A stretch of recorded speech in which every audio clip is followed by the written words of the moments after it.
Hi friends, எல்லாருக்கும் வணக்கம். வெள்ளிக்கிழமை சுக்கர ஓரையில் சுக்கர வழிபாடு செஞ்சுருக்குறேங்க. மகாலட்சுமி தாயாரை அழகாக கீழே உட்கார வச்சு அவங்களுக்கு ரொம்ப பிடிச்ச மல்லிகை பூவால் அலங்காரம் பண்ணி வச்சுருக்கேங்க. அதோட பன்னீர் ரோஸும் வச்சுருக்கிறேன். 2 மண் அகல் விளக்கு மஞ்சள் குங்குமம் வச்சு நெய் விட்டு மஞ்சள் கலர் திரி போட்டு 2 கல்கண்டு 1 பிஞ்சு ஜவ்வாது பவுட்ரு போட்டு தீபம் ஏற்றி வச்சுருக்குறேங்க. அதோட மகாலட்சுமி தாயாருக்கு பிடிச்ச தாமரை விதை வச்சிருக்கிறேன். சுக்கர பகவானுக்கு ரொம்ப பிடித்தமான உலோகம் அப்படின்னா வெள்ளி. 8 வெள்ளி நாணயங்கள் வாங்கி அதில் மல்லிப்பூ போட்டு வச்சிருக்கிறேங்க. அட்சய பானை ரெடி பண்ணி வச்சிருக்கிறேங்க. இதை நம்ம செஞ்சு வைக்கிறதுனால நம்ம வீட்டில் எப்பவுமே பண தட்டுப்பாடே வராது அப்படின்னு சொல்றாங்க.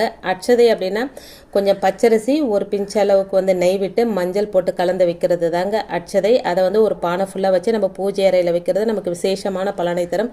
அதுக்கு மேலே ₹1 நாணயம் வச்சுக்கிறேங்க. பாலும் பழமும் நைவேத்தியமாக வச்சிருக்கிறேன். சுக்கர பகவானோட காயத்ரி மந்திரத்தை சொல்லி அர்ச்சனை பண்ணிக்கிட்டேங்க. ஓம் அஸ்வத்வஜாய வித்மஹே தனுரஸ்தாய திமஹி தன்னோ சுக்ர பிரச்சோதயாத்.